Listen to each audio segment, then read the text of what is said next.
fin. Hoy estamos a 7 de diciembre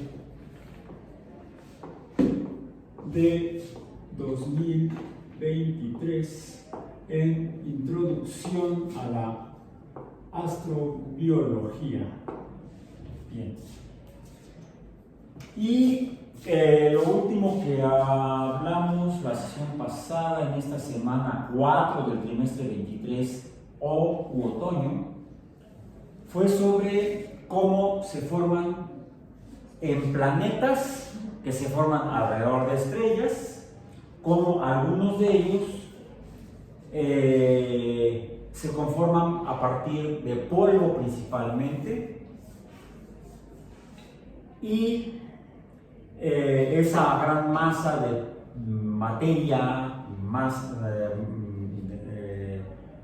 polvosa que se aglomera, se agrupa, forma rocas, y esas rocas se agrupan debido, decíamos, lo explica inicialmente pues la cuarta ley, la que diríamos la cuarta ley de Newton, que es la ley de la fuerza gravitatoria, que nos dice que la fuerza de interacción en el universo, que es una fuerza en física, cualquier cosa que modifica las cosas. Por ejemplo, un par de partículas de polvo que estén aquí se pueden acercar porque ese acercamiento es causado por una fuerza. Si no se acercan, no cambian su posición en el espacio, pues entonces quizá no hay nada que lo cause. Si se acercan es porque algo lo causa. La primera ley de Newton dice que deberían quedarse una aquí y otra acá y no debería pasar nada más que esta aquí y esta acá. Es la primera ley de Newton.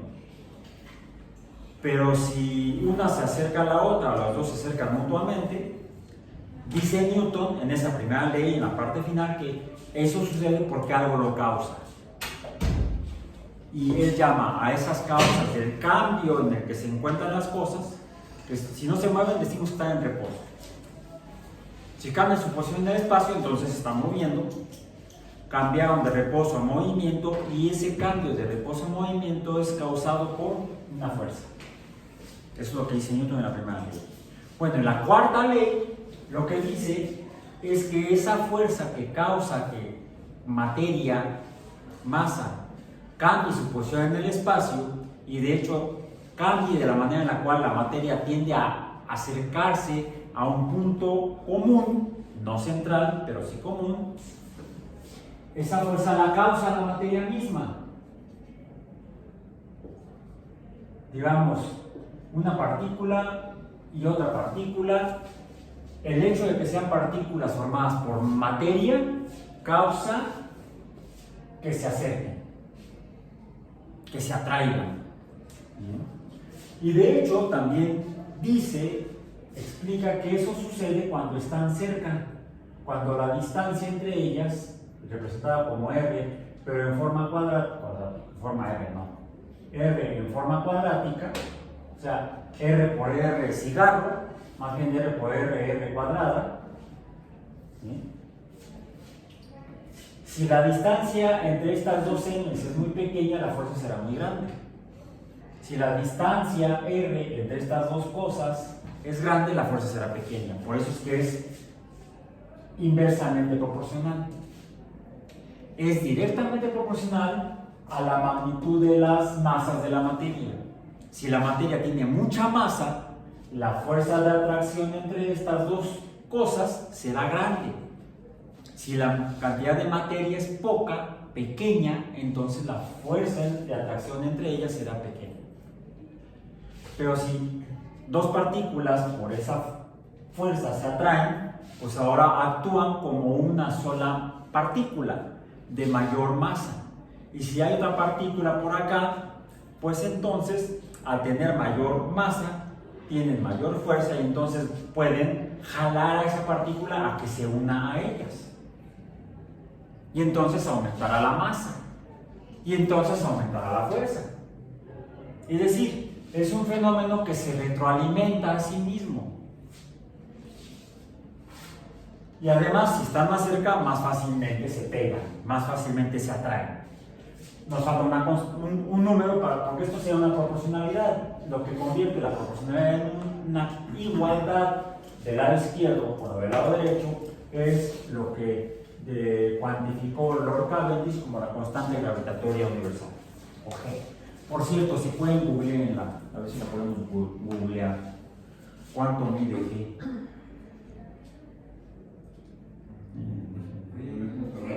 ¿Mande?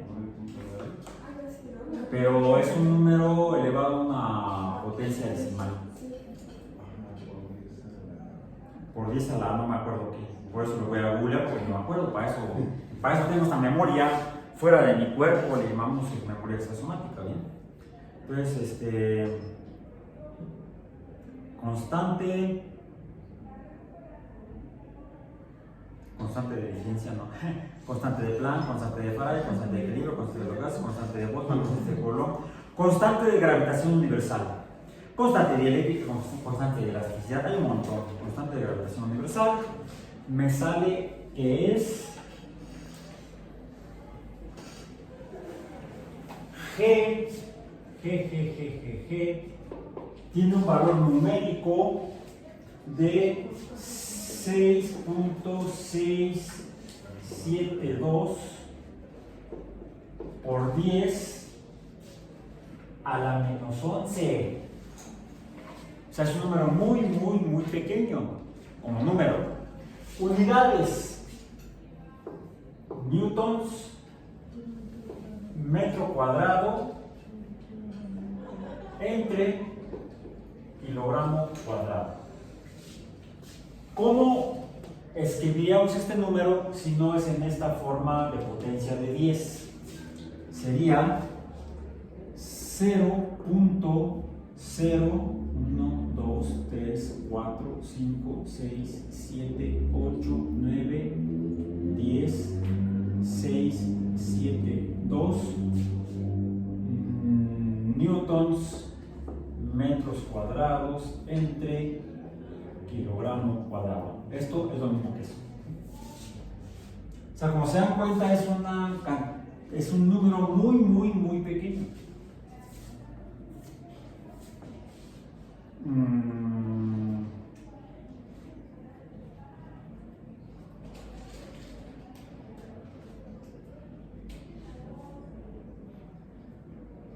Constante de Planck de los gases de Boltzmann fuera del equilibrio de Coulomb. ¿Por qué se me ocurrió buscar la constante de Coulomb? ¿Porque la ecuación es parecida? Porque la ecuación es parecida. Habíamos dicho que la fuerza electrostática F subíndice E, la ponemos así, es K subíndice E por el producto de las cargas, las cuales pueden ser positivas o negativas, entre el cuadrado de la distancia. Bien, donde K subíndice E es 8.987, me voy a quedar más con 3 decimales, por aquí me despliega todavía más, por 10 a la 9. Pero también son newtons, metros cuadrados, entre, aquí cambia porque son kilogramos porque depende de la masa y la unidad de masa es el kilogramo. Aquí depende de la carga, no de la masa, que son coulombs, las unidades de carga, coulombs cuadrados. Ahora, podemos hacer una equivalencia de esta constante y esta constante en términos de fuerzas. Podemos comparar fuerzas. ¿Sí? Y cuando las masas son pequeñas, la fuerza electrostática es más grande que la fuerza gravitacional. Cuando las masas son pequeñas. Cuando la magnitud de la masa es pequeña, F subíndice G, E es mayor que F subíndice G. Por eso, como mencionamos en una sesión previa, lo que inicialmente provoca que esas partículas de polvo se acerquen, que esas partículas de gases, incluso en el caso de las estrellas, se acerquen, no es la fuerza gravitacional, es la fuerza eléctrica. La fuerza eléctrica de atracción entre electrones y protones, esa fuerza electrostática es la que permite que la materia se junte y entonces se acumule. También sería un fenómeno de retroalimentación positiva. Tengo una carga aquí, otra carga aquí, y si las cargas son diferentes, porque si las cargas son iguales, esta fuerza es repulsiva, si las cargas son diferentes, la fuerza es atractiva. Si tenemos dos partículas con cargas diferentes, a distancia pequeña, por cierto, aquí las cargas, a diferencia de la carga de la materia, las cargas para las partículas elementales, atómicas, son iguales. La carga del protón es más 1, la carga del electrón es menos 1. Aunque la cantidad de materia o masa del protón es mucho mayor que la materia del electrón, que la masa del electrón, las cargas son iguales, entonces operan como si la materia no importara, y entonces se atraen por cargas de más 1 y menos 1. Se juntan.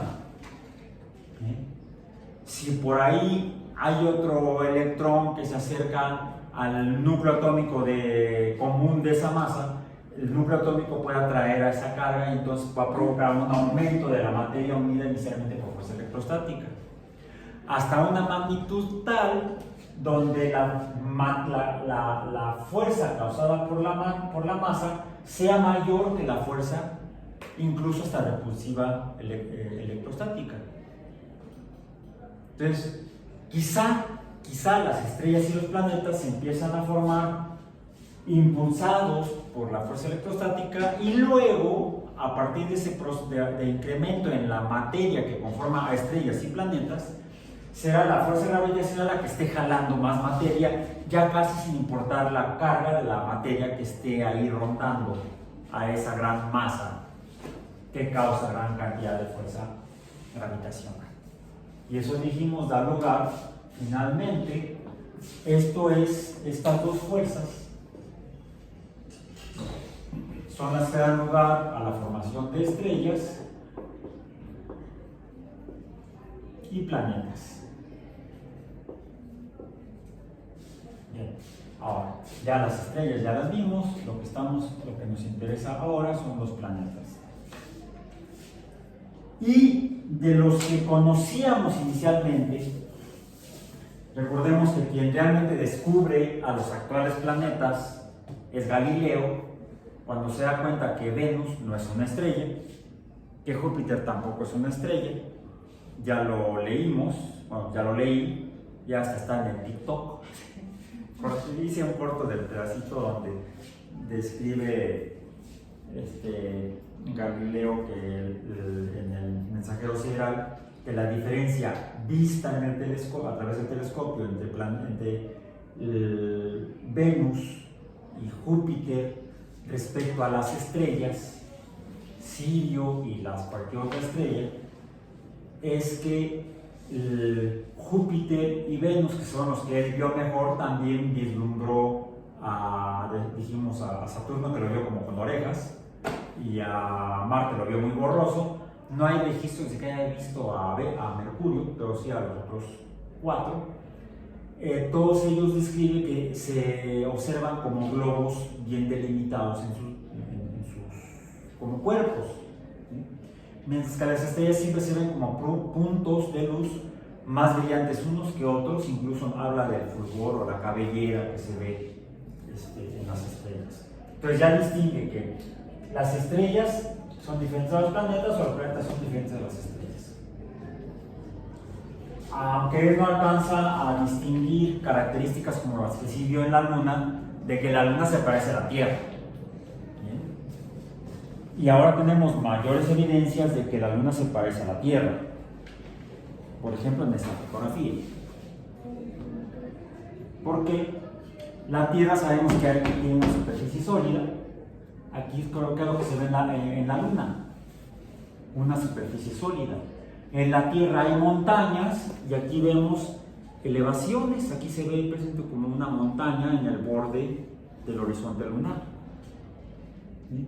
De hecho también, alguien diría, pues, pero es que la Luna tiene cráteres, estas depresiones así como agujeros, que son cráteres. Bueno, en la Tierra tenemos al menos dos tipos de cráteres: cavidades en el suelo o sobre la superficie rocosa, que por cierto ahora sabemos que tienen orígenes diferentes. Están los cráteres volcánicos, hay algunos cráteres incluso a los que podemos entrar y ver cómo son, tocarlos, caminar por ellos, subir y bajar sus bordes. ¿Han ido al Chitle? Al sur de la Ciudad de México. ¿Sí? Es bueno ir en grupo. Uno se divierte cuando va en grupo. Y es un cráter de un volcán que hizo erupción hace mucho tiempo. De hecho, cuando estaban los primeros asentamientos humanos al sur del lago de Texcoco, ahí estaban desarrollando su ciudad, su civilización. Los cuicuilcas, así los conocemos, a los cuicuilcas. La región al sur de la Ciudad de México se conoce como Cuicuilco, y hasta edificaron pirámides. Ahí se ve la pirámide de Cuicuilco.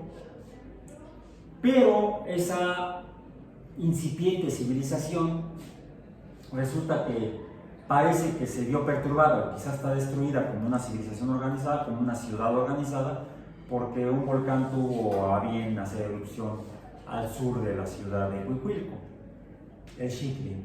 ¿Eso dónde está? El Chitle está, ¿qué tal que lo googleamos? En Google Maps, por ejemplo. Vamos a googlear, ¿ya lo encontraste? Es con X.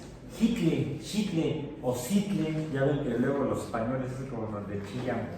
La X, ¿qué onda con la X? ¿Y se puede ir y ver el...? Sí.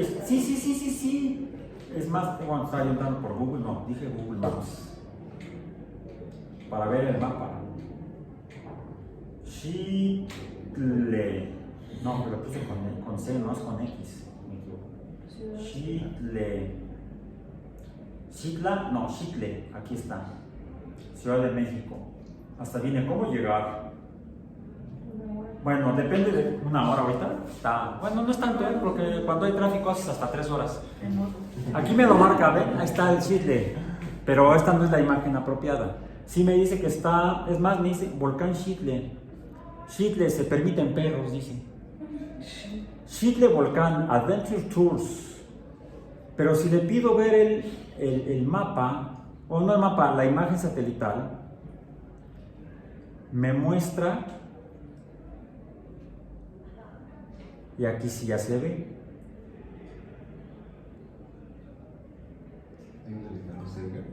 Vean, ¿Hay un alecaro cerca o estoy no sé. lejos? ¿Ven? ¿Sí lo ven? No creo, Ay, Se ve el hoyo. ¿Sí? Ahí está. No, entonces estoy en otro lado. Estás en otro lado, en otro volcán. ¿Cómo se llama? Entonces dices que se puede pasar. Sí. Puedes llegar en carro. También hay hasta peceros para allá. Hay muchas formas de llegar. Es más, al sur se ven ahí caminos. Ah, sí, cierto. Está todo poblado alrededor. Bueno, hay otro lugar aquí cerca de la Ciudad de México donde hay un cráter volcánico donde adentro es un campo agrícola. Hay otro cráter volcánico donde adentro es un campo deportivo. Vivimos arriba de una caldera volcánica. Algunos cráteres sobre la Tierra son causados por volcanes. Esos, este es el del Chitle, el de la cancha de fútbol, el del campo agrícola, pues son volcanes que se formaron hace miles de años, quizá decenas de miles de años, dejaron, ya no paró su actividad volcánica de emisión de material y pues ya, En cambio sí tenemos volcanes activos cerca de la Ciudad de México, como y aquí lo encontré, sí, aquí está, Aquí en América de Campo. Estado de México. Ya lo encontré. Parque Nacional Iztaccíhuatl Popocatépetl. Y aquí está. El Iztaccíhuatl, déjame ver. Sí, acá están. Aquí están los dos. Entre el estado de Puebla y el estado de México. Ahí está. Al sur el Popocatépetl, al norte el Iztaccíhuatl. Ahí los podemos ver. Ahora tengo mucho frío ahora bien cubierto. ¿Fuiste? No, es que desde mi casa se ve. ¿Se ve? Ah, pues el viernes hace 8 días fui con mis hijas y mi esposa y Kodiak, el amigo, el Malamut. No llegamos hasta arriba, pretendíamos llegar a Paso de Cortés, pero no pudimos. Y aquí se ve la fotografía satelital del cráter de Popocatépetl, del cráter del volcán Popocatépetl. A ese no hay que hacer caso porque está aquí.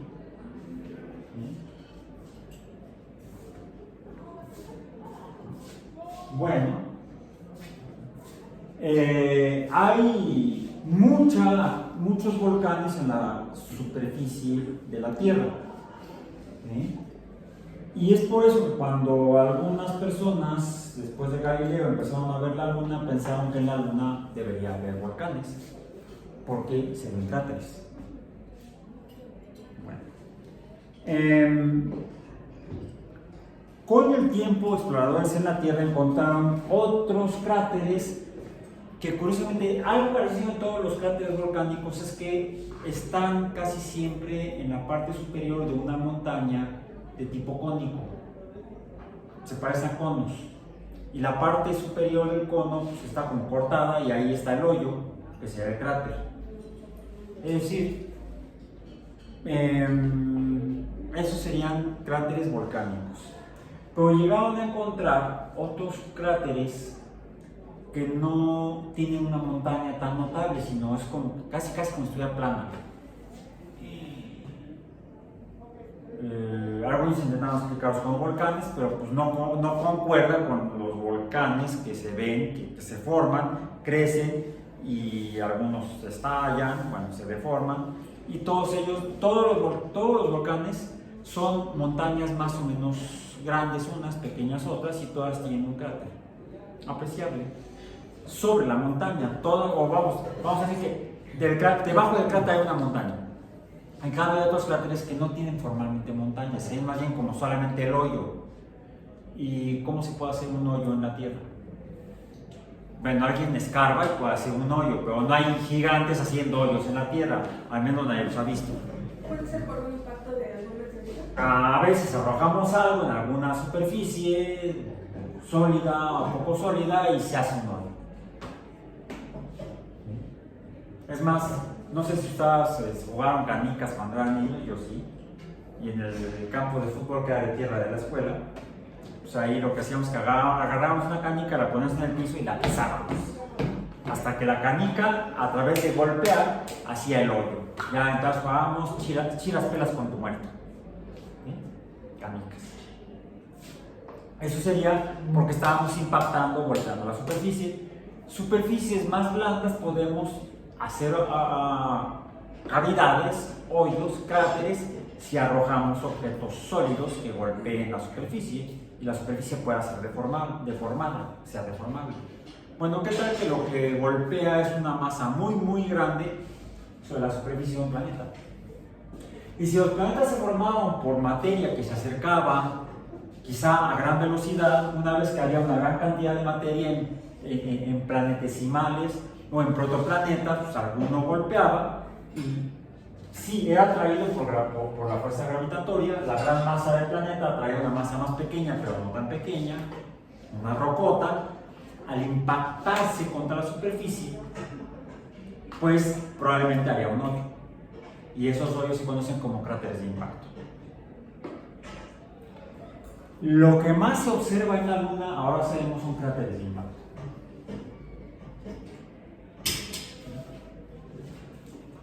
En la superficie de la Tierra se han observado cráteres de impacto. El más famoso no es el más grande, ni el más impresionante, pero es muy visible. Es un cráter que se encontró en un estado que formaba parte de México, pero después de la guerra de 1846-48, pues ya no formó parte de México. que es el cráter de Arizona.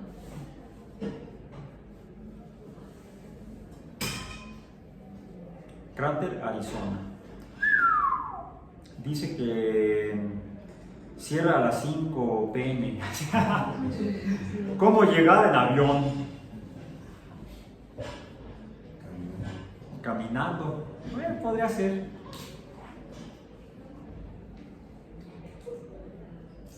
Aquí está. Me salió aquí y nada más viene el nombre, pero no se ve nada. Entonces lo que hice fue cambiar el tamaño de la imagen. Y vean. Ahí está. El hoyo. Ah, wow.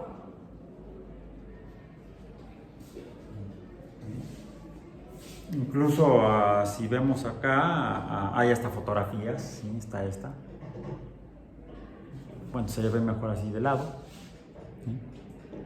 Es un cráter muy explorado, es más, se puede llegar hay hasta carretera para llegar a la orilla del cráter, lo han investigado desde el siglo XIX, y ya los primeros que lo vieron suponían que era efectivamente un cráter de impacto. Hay hasta un museo ahí donde estoy viendo que hay muévete César, una maqueta de nave espacial. Porque pues ese cráter fue usado por la NASA para enviar ahí a entrenarse a los astronautas que van a ir a la Luna a estudiar cráteres.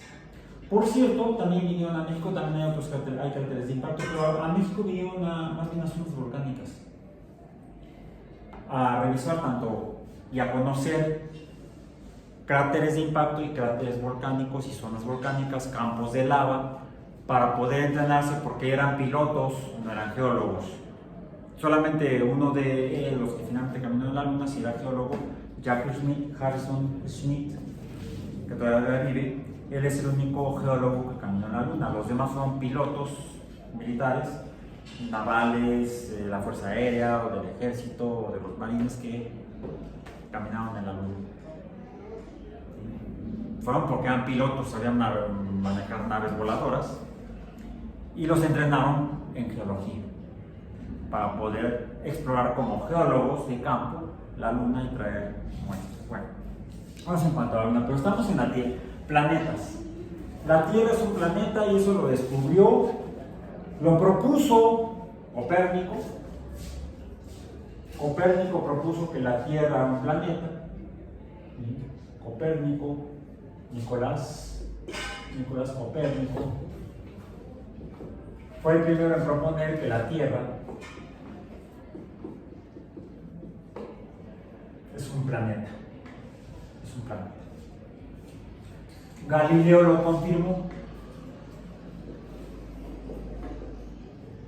confirmó al encontrar los satélites de Júpiter y ver que esa era una prueba indirecta de que la hipótesis de Copérnico era cierta, y de ahí para acá se juntó la evidencia de que la Tierra es un planeta, como Venus, como Marte, como Júpiter, porque da la vuelta al Sol en una trayectoria orbital. Y entonces podemos revisar las características de la Tierra como planeta, que ese es nuestro tema de hoy realmente. Déjenme, voy a abrir mi mini, espero que se abra. Tengo una duda. Ajá. Por ejemplo, los planetas no tienen esa luz como las estrellas, ¿no? Pero por ejemplo, en el caso de... ¿Por qué se ven? Que se ve muy visible. ¿Por qué se ven? Pues porque el Sol es el que los ilumina. ¿Cómo sabemos que eso es cierto? Fíjense, si estas dos cosas están siendo iluminadas por el Sol y ambas están, vamos a decir, más o menos en la misma posición o posiciones parecidas respecto al Sol, la luz les debe estar llegando de manera semejante. Si no fuera así, a ver, dos voluntarios, vente para acá, vente para acá. ¿Bien? Yo voy a usar mi celular como si fuera el Sol. O sea, voy a necesitar una linterna, una lámpara. Apágalos, por favor, para que tengamos menos luz. Bueno, sí, la ya.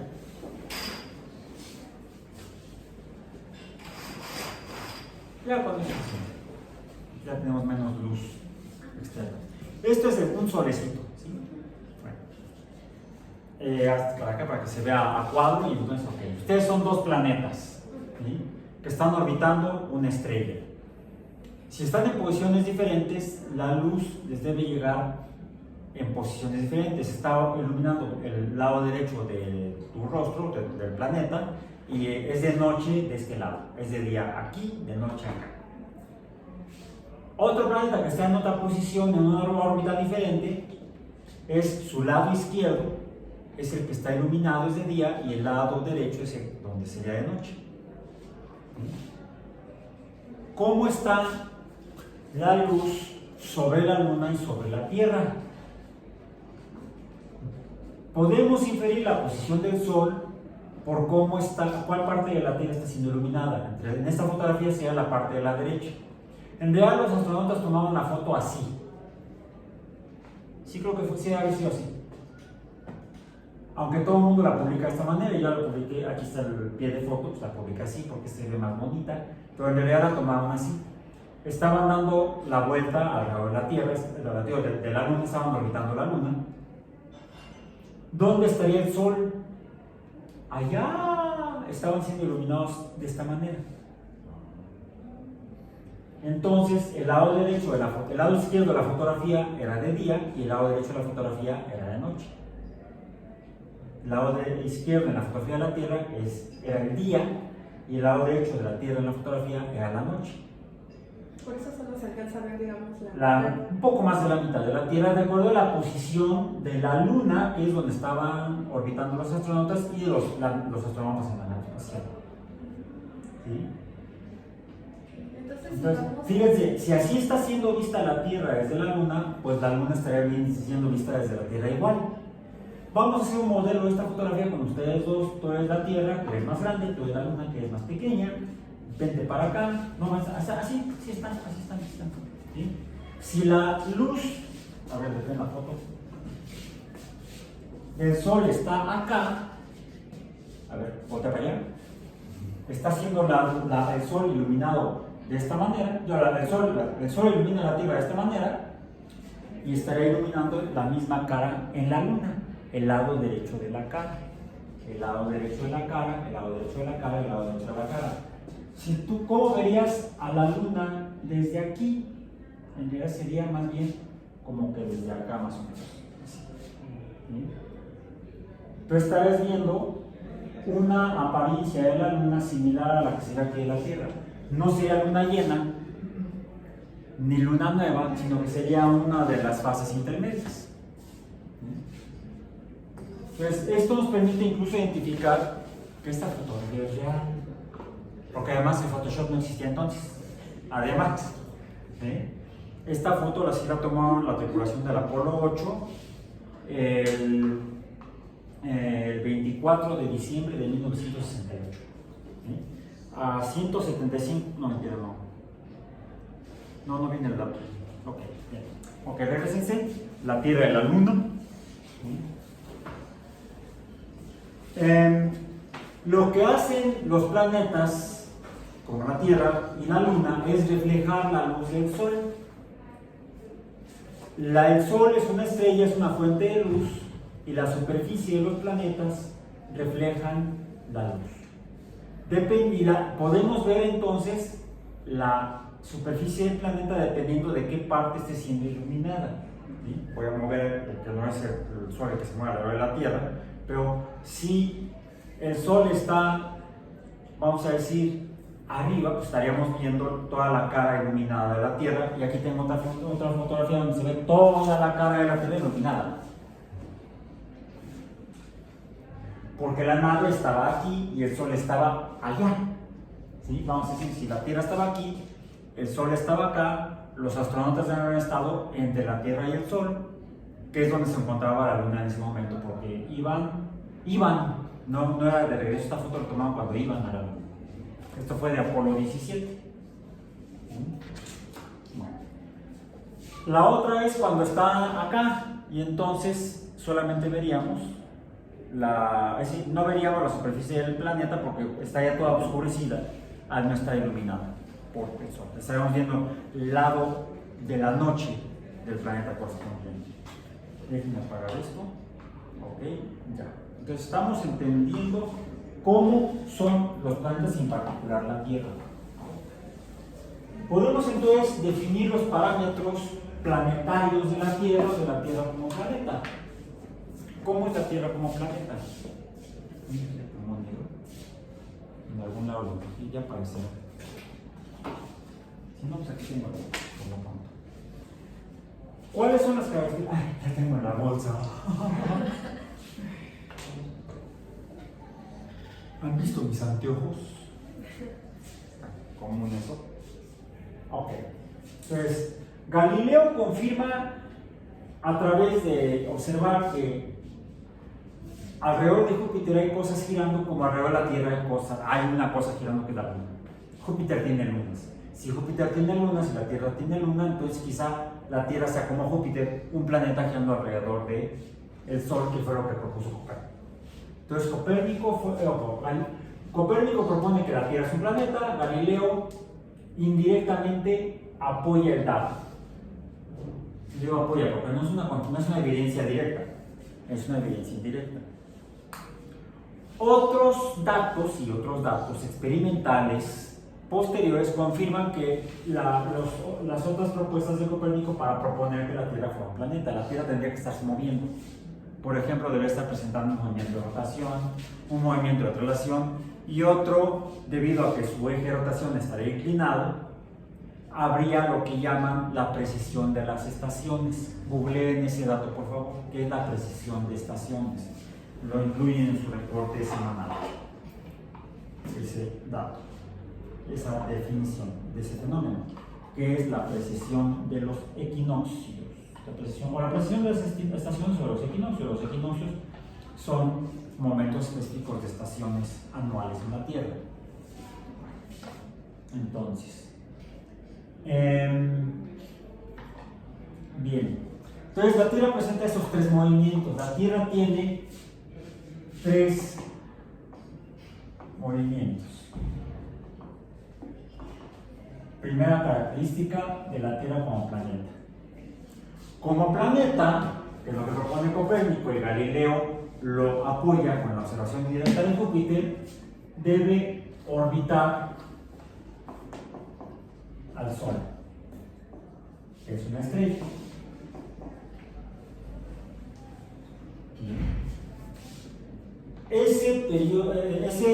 Esa órbita se puede medir de diferentes maneras. Puede medirse por su dimensión de la trayectoria que sigue, o puede ser por el tiempo que tarda en dar esa vuelta alrededor del Sol.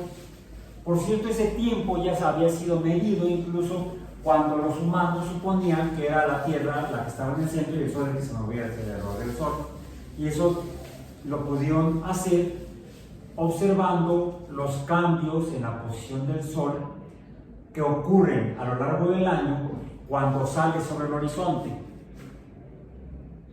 Háganlo a partir de mañana o hoy en la tarde, porque también se observa cuando uno ve dónde se oculta el Sol a la vista. El Sol no siempre sale por el este y no siempre se oculta por el oeste.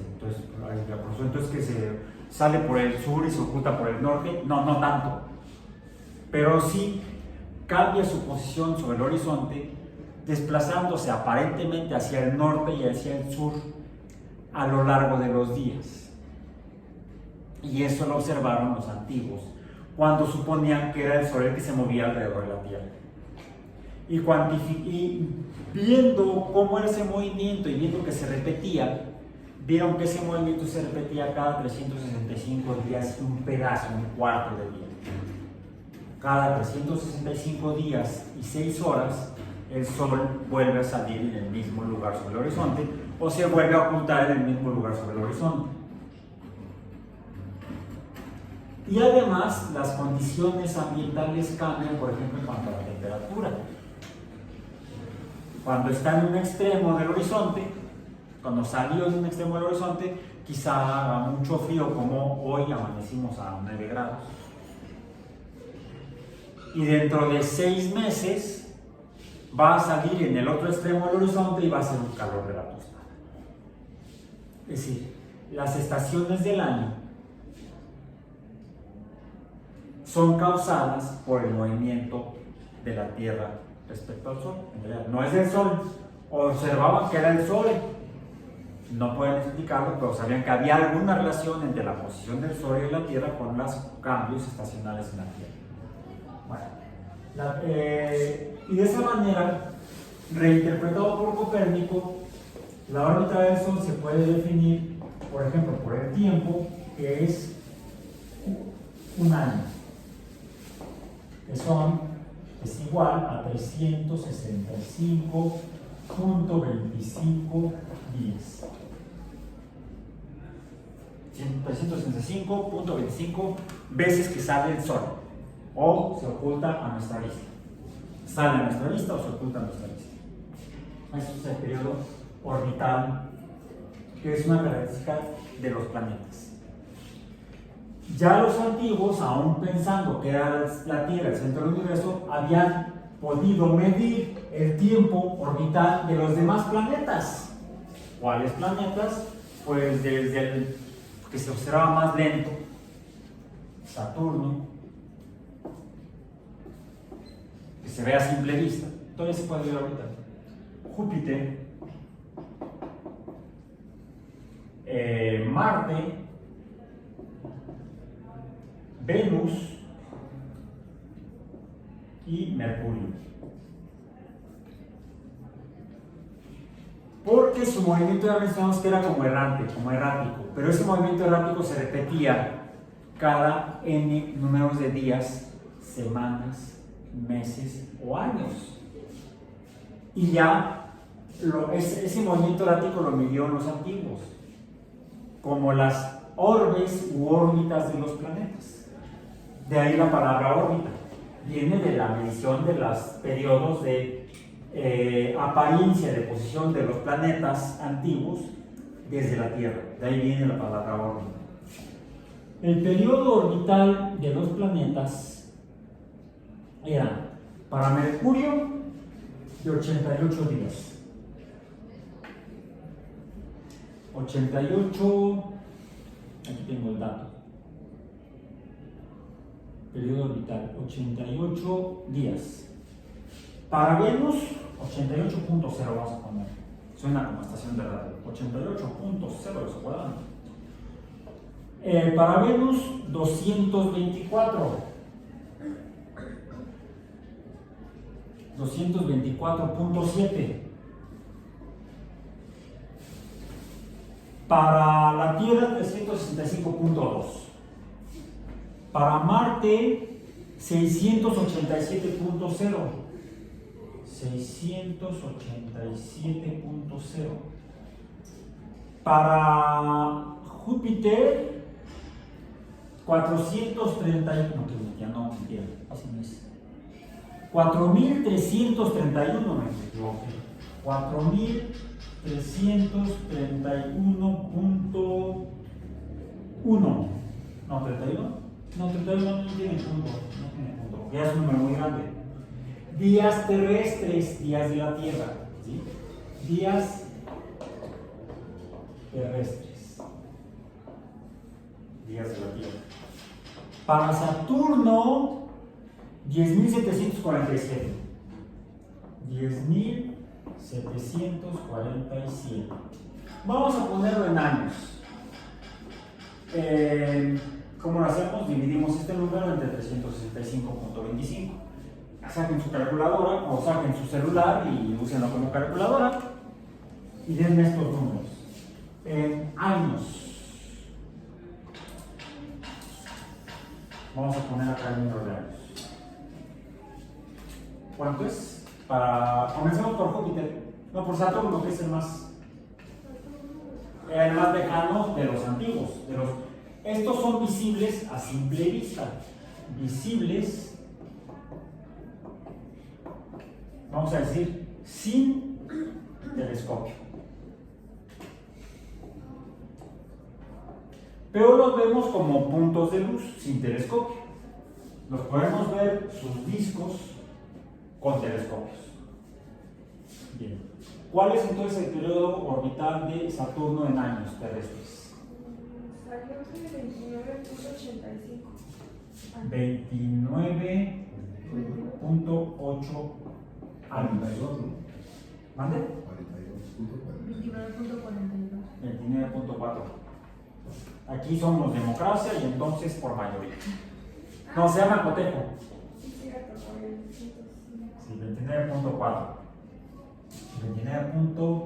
29.4 años. Casi 30 años. 30 años en volver a ver a Saturno en la misma posición. Tanto desde la Tierra como alrededor del Sol. Júpiter, 11.8 años terrestres. O sea, es menos, poco más de 10, casi un poco más de una década terrestre. Marte, 1.8, casi 2 años terrestres, es un año marciano. Venus, 224.7. ¿Cuánto? 0.6 años. O sea, poco más de 6 meses. ¿Sí? Recordemos, tenemos que hacer una proporción de 10 a 12 para saber cuántos meses terrestres. O podrán dividir este entre 30, que es el mes promedio, y cuántos meses tarda Venus en dar la vuelta al Sol, la órbita solar. 7.5 meses. 7 meses, 2 semanas, más o menos. Mercurio,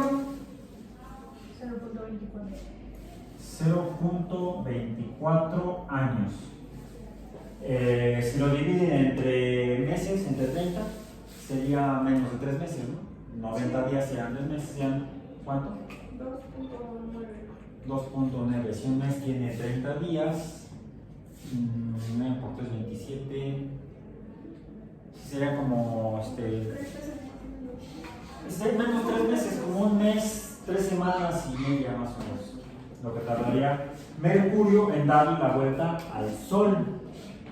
¿Bien? Entonces tenemos los parámetros orbitales planetarios de los planetas de la antigüedad, visibles en telescopio, y de la Tierra. La Tierra está aquí en medio, ¿sí? Está entre Marte y Venus en cuanto al periodo orbital o año, ¿sí? Y por lo tanto debe estar en distancia en esta posición respecto al Sol. La segunda ley de Kepler, que Kepler fue el primero en explicar esos movimientos de manera más precisa que Copérnico, Galileo Galilei, Johannes Kepler. Fíjense qué chistoso, a Galileo le llamamos por su nombre de pila y a Copérnico y a Kepler por sus apellidos. Le vamos a ser justos. Nicolás, Galileo y Juan, Johannes. O tendría que ser Copérnico, Galilei y Kepler. No sé por qué los llamamos así, ¿no? Ok, lo que dice Kepler en su segunda ley, la primera ley es que todos los planetas, estos y la Tierra, se mueven en órbitas elípticas alrededor del Sol. A eso le llamamos elipticidad.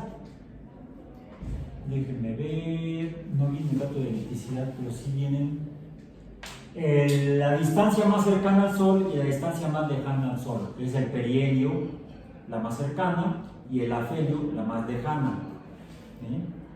Pero no viene, de aquí se puede calcular la elipticidad.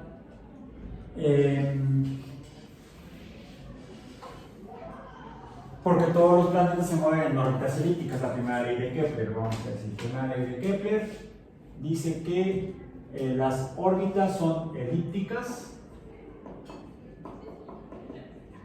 Las órbitas son elípticas y está el Sol en el foco de la elipse o respecto al planeta, o el planeta está teniendo al Sol respecto a él en el foco, el Sol no se mueve respecto a los planetas. Digamos que el Sol sería, entre comillas, el centro de todos los demás, y la órbita de cada planeta puede estar descentrada, cada una diferente, pero cada uno de sus planetas estaría orbitando con el Sol en el foco de su elipse. Eso sería para la primera ley de Kepler. La segunda ley de Kepler nos dice cuánto tardan los planetas en dar la vuelta al Sol en esa trayectoria elíptica. Nada más que lo calcula como la superficie recorrida del plano de la elipse, porque como no tenía el cálculo de Newton para hacer los cálculos de las velocidades orbitales en la trayectoria, pues no lo pudo calcular así. Aún así. Y a partir de ello se puede estimar la distancia orbital al Sol. Imaginemos por un momento que las órbitas son circulares, la elipticidad es pequeña y que varía en cada planeta. Cada planeta tiene una elipticidad diferente. Algunos son más elongadas las elipses y otros son casi circulares. La órbita de la Tierra es casi circular. En cambio, la órbita de Marte es extremadamente elíptica comparada con la de la Tierra. Y de hecho, el que tiene la órbita con menor elipticidad ni siquiera la Tierra es Venus. Venus es el que tiene la menor elipticidad. Ahora, aún así, a partir de aquí, a partir de las leyes de Kepler, de la primera ley, ley 1, las órbitas son elípticas. Ley 2, los tiempos orbitales, es la ley de los tiempos orbitales. La ley 3 nos define las distancias orbitales. La ley 3 sería la de las distancias orbitales. Los tiempos orbitales ya los pusimos aquí, aquí y allá. Las distancias orbitales, ¿cuáles son? Yo aquí tengo los datos. Aquí sí tengo estos datos. ¿Distancias orbitales se refiere a qué tan distante están esos planetas? La distancia al Sol. La distancia al Sol. Porque la órbita es la trayectoria del Sol. El periodo orbital es el tiempo que tarda en dar la vuelta al Sol. La distancia orbital es la distancia al Sol. Que dijimos, como son elípticas, pues varía la distancia. La distancia más cercana se llama perihelio, la distancia más lejana se llama afelio. Podemos hacer un promedio, una más la otra entre dos. La media no me refiero a esta. ¿Bien? La suma entre dos.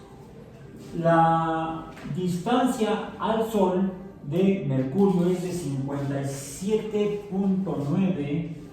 Mercurio, 57.9 unidades.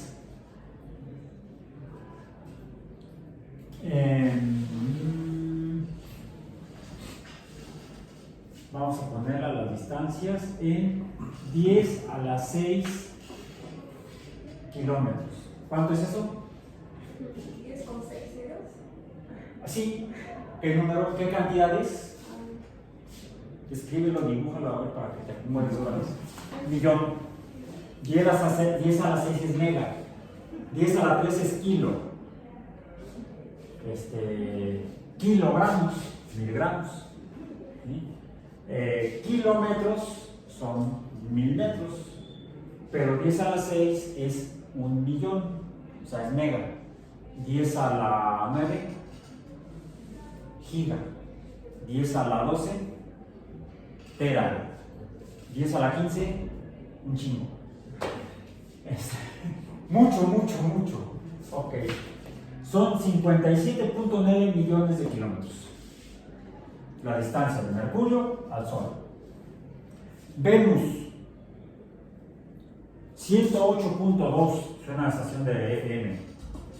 108.2 millones de kilómetros.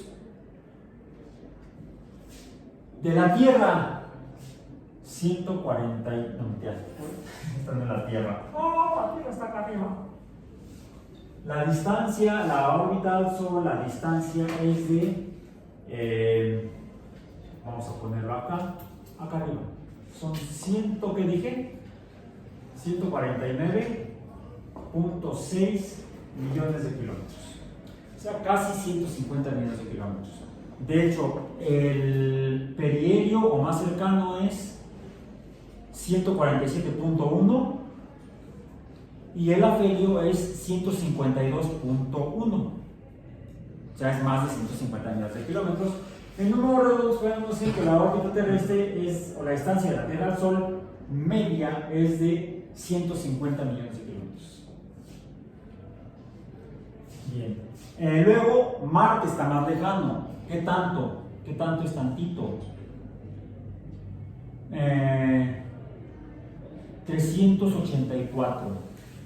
No, mentira, no, me equivoqué. Es otro. Son 228. Marte son 228.0 millones de kilómetros. 228 millones de kilómetros. Por eso, el tiempo que tarda en dar la vuelta a la Tierra, al Sol y a la Tierra, ¿no? Me puse muy geocéntrico. En dar la vuelta al Sol es, pero acá está, casi el doble, 1.8.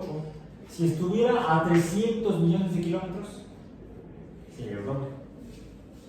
Se estaría a 300 kilómetros, el tiempo sería a 300 millones de kilómetros, el tiempo sería el doble. Serían 2 años, sería el año marciano, 2 años terrestres. El Júpiter, 778.5 millones de kilómetros.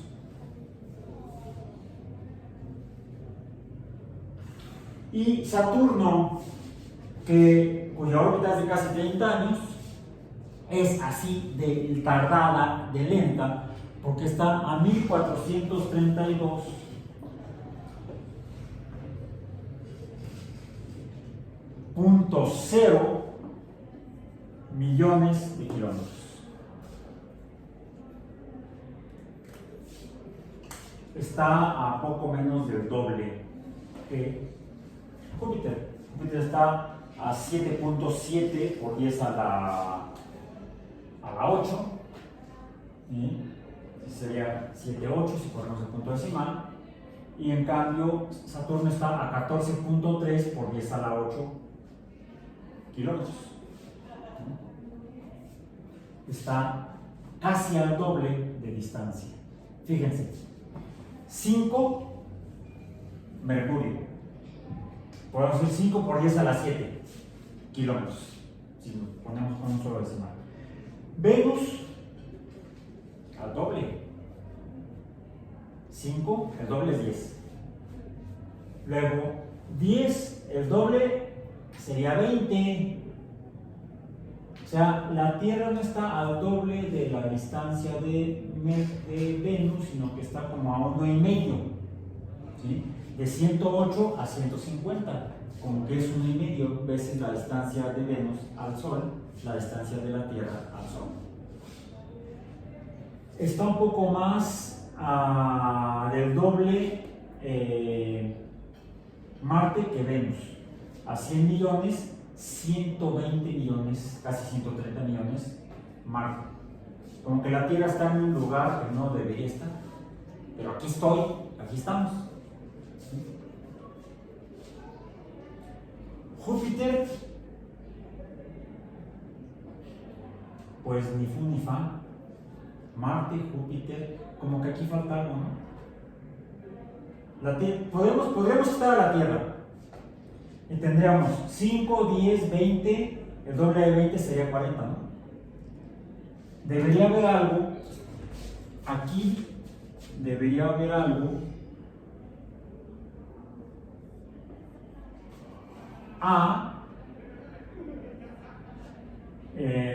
vamos a decir, aproximadamente 40 millones de kilómetros. No, 40 no, 400 millones de kilómetros. 50, 100, 200, 400 millones de kilómetros, 450 millones de kilómetros, debería haber algo. ¿Está haciendo de asteroides ahí? Sí. Aquí están. Habíamos visto a Ceres, ¿no? Como un asteroide. Aquí estaría Ceres. Sonaría como a banda musical, no sé, banda de rock de los 60s. Ceres y sus asteroides.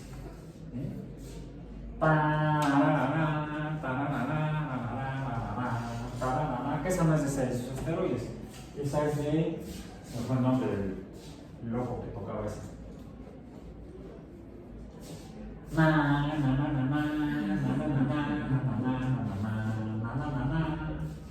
Se me fue el nombre.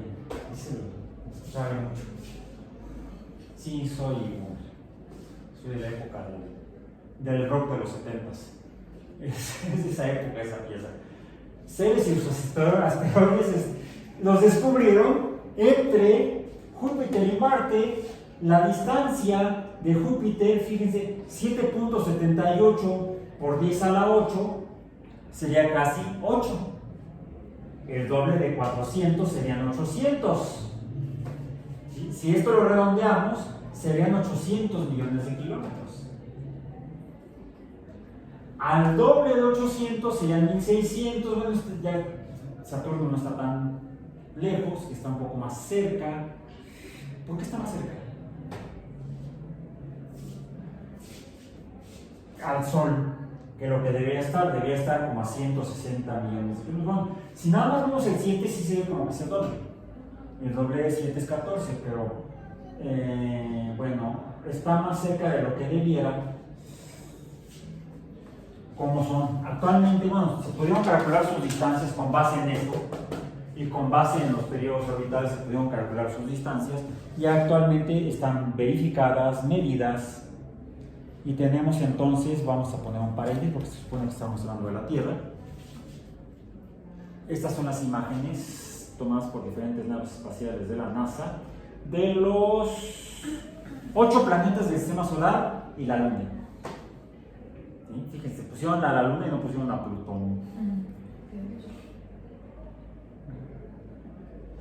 Mercurio, Venus, la Tierra, Marte, Júpiter, Saturno y los 2 descubiertos con telescopio, Urano y Neptuno. Bueno, Júpiter es el más masivo, su masa es la más grande, ejerce una atracción, hay una atracción importante, su índice F bastante importante entre Júpiter y Saturno. Esa sería una posible explicación de por qué esta distancia entre planetas es menor de lo que uno podría esperar de acuerdo a esta razón, que esta razón o proporción es en sí una forma de interpretar la tercera ley de Kepler. Esa googleenla y vean cómo se define específicamente la tercera ley de Kepler. Ok. Estos son algunos de los parámetros planetarios de todos los planetas y de la Tierra como planeta: su periodo orbital, su distancia orbital, la forma de las órbitas, todas son elípticas.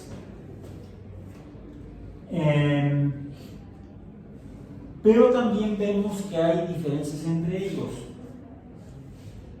Ya habíamos dicho, la Tierra es rocosa, sólida su superficie. La de Marte se pudo ver por telescopio. Finalmente, Christian Huygens, uno de los primeros en apreciar más o menos características sobre lo que se veía en Marte por telescopio y se podría interpretar como una superficie sólida. Se confirmó con el descenso de las naves espaciales, es sólida, rígida. En Venus, Galileo en Venus no pudo observar una superficie, no vio la superficie.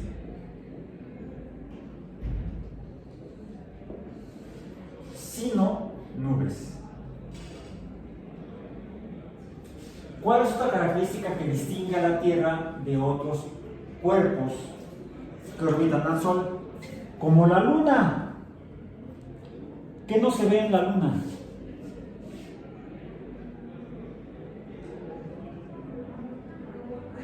Bueno, eso azul, suponemos que es agua, pero hay un problema. Urano y Neptuno se ven azules. Agua. Bueno, sabemos que hay agua en la Tierra, ¿sí?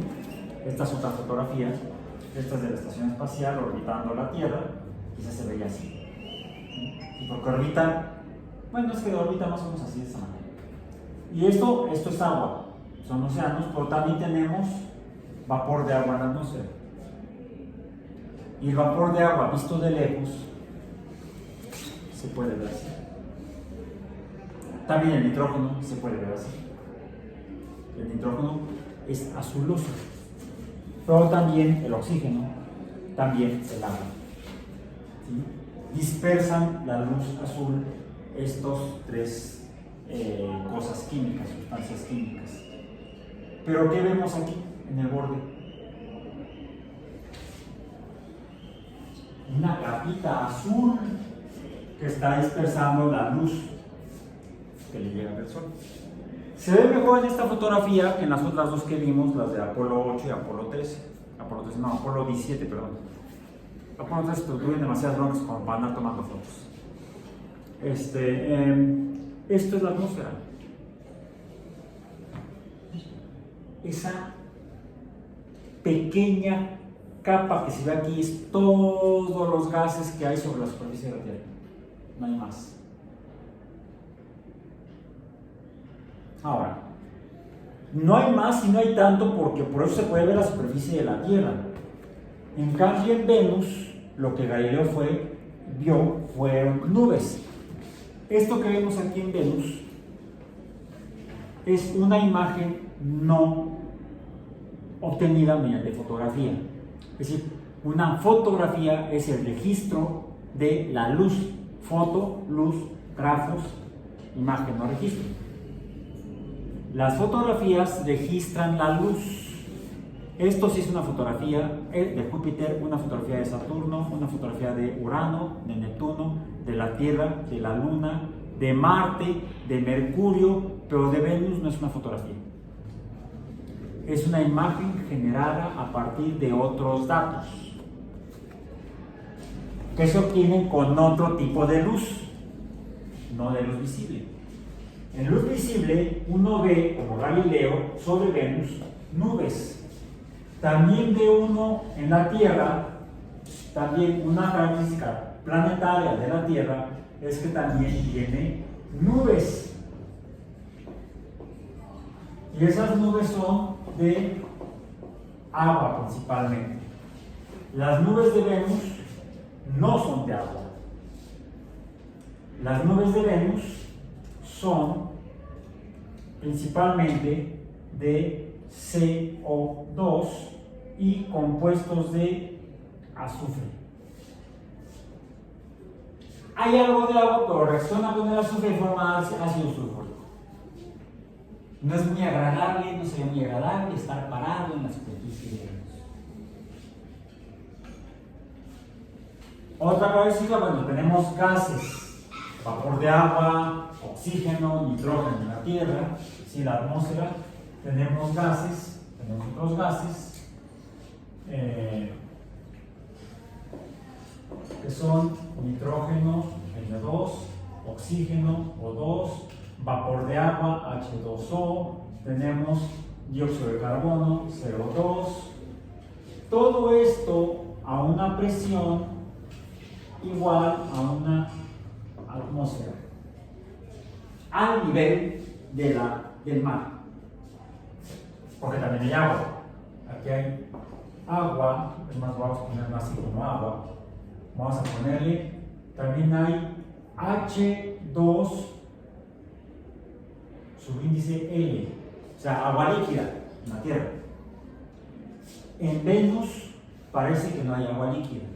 Sí hay, está con las nubes, pero combinada con dióxido de carbono y con azufre, formando ácido sulfúrico y ácido carbónico. Por lo cual la atmósfera de Venus, sí hay atmósfera, pero sería sumamente corrosiva. Y no solamente eso, la atmósfera de Venus, estas nubes con todo este montón de gases, genera una presión atmosférica déjenme ver que esta cosa se me durmió, ya se aburrió.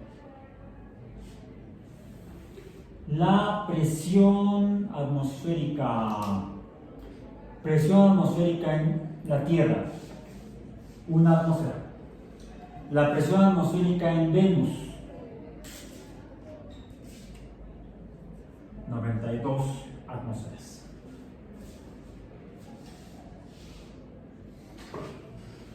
...90 veces la atmósfera de la Tierra.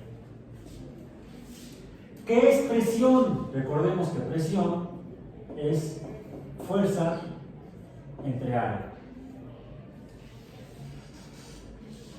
¿Sí? Fuerza sería newtons, podría ser las unidades. No es formalmente newtons sobre el metro cuadrado, pero sí podemos tener una idea de 1 kilogramo acelerado a aceleración de gravedad en una superficie de 1 metro cuadrado sería equivalente a 1 newton. ¿Eh? 1 kilogramo, 1 kilo de tortillas, 1 litro de leche, eso tiene una masa de 1 kilogramo, en una superficie de 1 metro cuadrado, ahí repartimos 1 kilo de tortillas en una superficie de 1 metro por 1 metro. De 1 metro por 1 metro nos da 1 metro cuadrado. Así nos podemos dar una idea. Si pueden, hagan el ejercicio en casa. ¿Sí? Cuando les encarguen las tortillas, cuando las compran, las ponen sobre la mesa. Nada más traen su cinta métrica.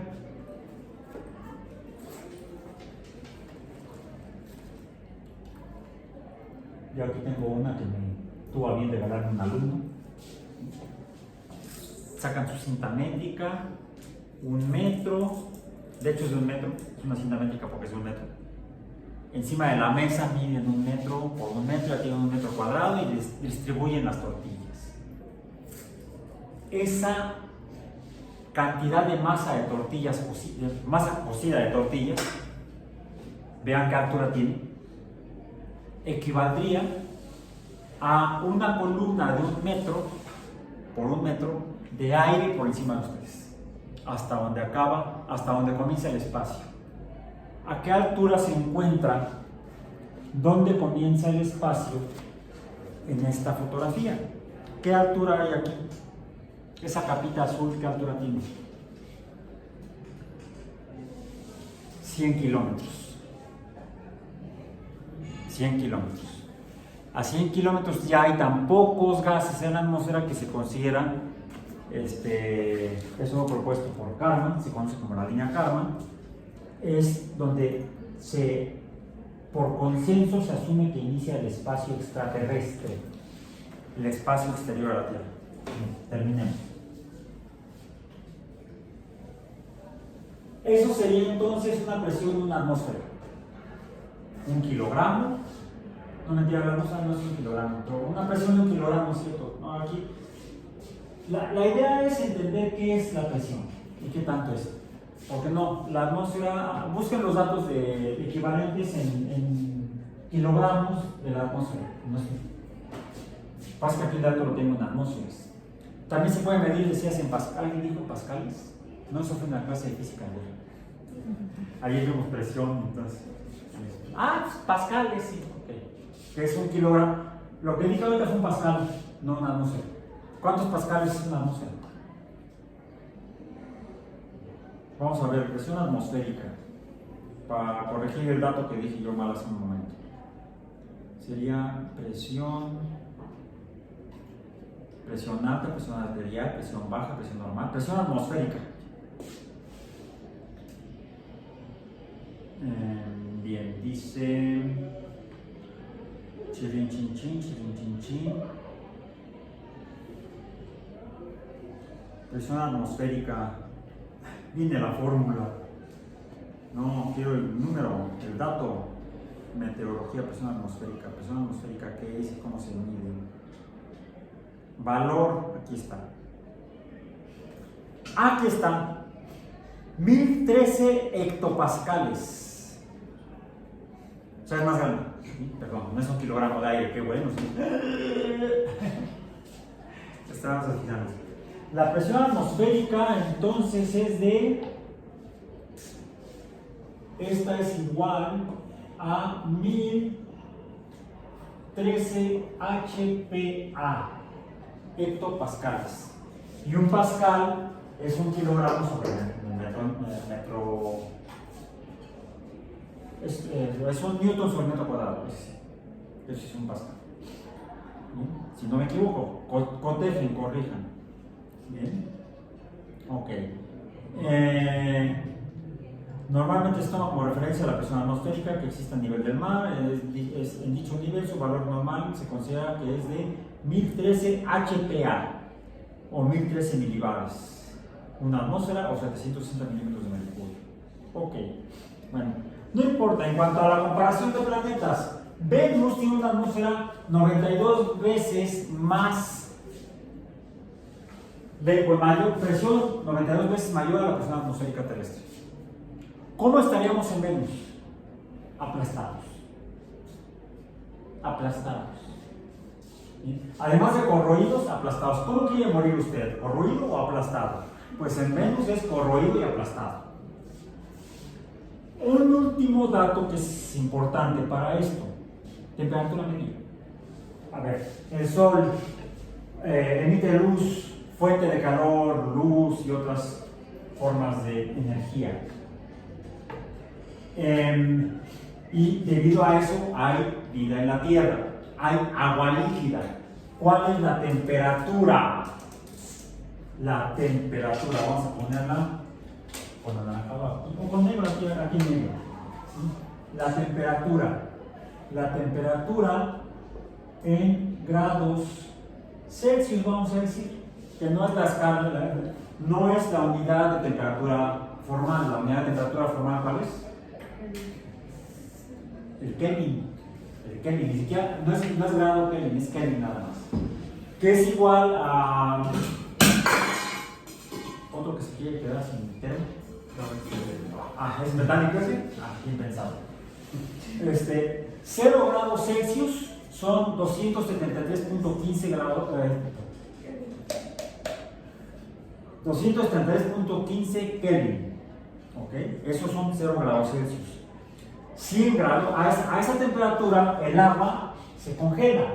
El agua se encuentra sólida, también encontramos agua sólida, H2O, sólido, dijimos, en Celsius, 0 grados Celsius o 273.15 Kelvin. En fase de vapor, a presión de una atmósfera, o más bien el paso de agua líquida a vapor, solamente por temperatura se da a 100 grados Celsius o 273.15 Kelvin. Bueno, la temperatura promedio en la Tierra, la temperatura media, dice aquí que en la Tierra es de, o fue algún día, 15 grados Celsius. ¿Cuál es la temperatura en Venus? La temperatura media en Venus es de 464 grados Celsius. Diría, porque está más cerca del Sol. ¿Sí? ¿Cuál es la temperatura de Mercurio? Que está más cerca del Sol. Es más baja. La temperatura de Mercurio es más baja. 167 grados Celsius. Sí, mucho más caliente que la de la Tierra. Más caliente que la necesaria para pasar el agua líquida a vapor, que se decir, aquí no, en Mercurio no hay agua líquida, porque la que haya habido se evaporó. ¡Fum! Tanto por temperatura como por presión. La presión de la atmósfera en Venus, la presión de la atmósfera, ¿dónde le teníamos? Presión. Aquí está. 0. En el caso de Venus, la presión es 0. El Mercurio, aquí la presión es 0.0. La presión atmosférica para Mercurio. ¿Bien? ¿Por qué es más frío que Venus? ¿Mande? ¿Por qué es más frío Mercurio que Venus? Fíjate, la presión atmosférica es 0. ¿Qué significa? Que no hay atmósfera. ¿Eso te explica? Es como si lo estuvieran aplastando. Los gases que forman la atmósfera de un planeta se convierten en una especie de cubierta que retiene el calor. No hay que retener calor, se pierde el calor. Sí, del lado del día la temperatura es muy alta, del lado de noche la temperatura es muy fría. Es la temperatura media. ¿Sí? Sí, aquí no viene el dato de las temperaturas máxima y mínima, pero sería la temperatura máxima es mayor que esto y la temperatura mínima es por debajo de 0 Celsius. ¿Sí? La temperatura en la noche de Mercurio debe estar en el orden de unos menos 170 Kelvin. No, menos de 2 Celsius, pero menos 170 Celsius más o menos. O sea, tiende al cero absoluto o el 0 Kelvin, que sería menos 273.15 Celsius. ¿Bien? ¿Por qué? Porque no hay atmósfera. La atmósfera representa, fíjense, la presión es de 92 atmósferas, la temperatura es altísima. La delantera, la presión de una atmósfera, la temperatura es 15 Celsius. Para comparar esto y así más o menos vamos terminando, en el caso de Júpiter y Saturno salen de nuestro interés porque no son planetas con superficie sólida. Mercurio tiene superficie sólida, se ven las fotografías. De Venus se ha podido obtener mapas y generar imágenes de la superficie sólida de Venus mediante mediciones por radar.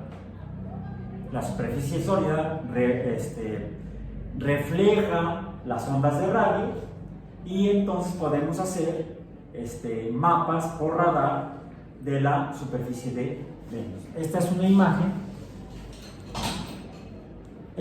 imagen de Venus generada por medio de radar. Se han hecho tanto desde la Tierra, son mapas de muy baja resolución, pero también por las naves que se han enviado a estudiar a Venus. Y decíamos, para terminar el dato, necesitamos comparar a estos planetas con Marte. Vamos a poner a Marte aquí con el anaranjado, donde perdí el plumón anaranjado y si no tengo nada. Acá está, no lo sabía, aquí está.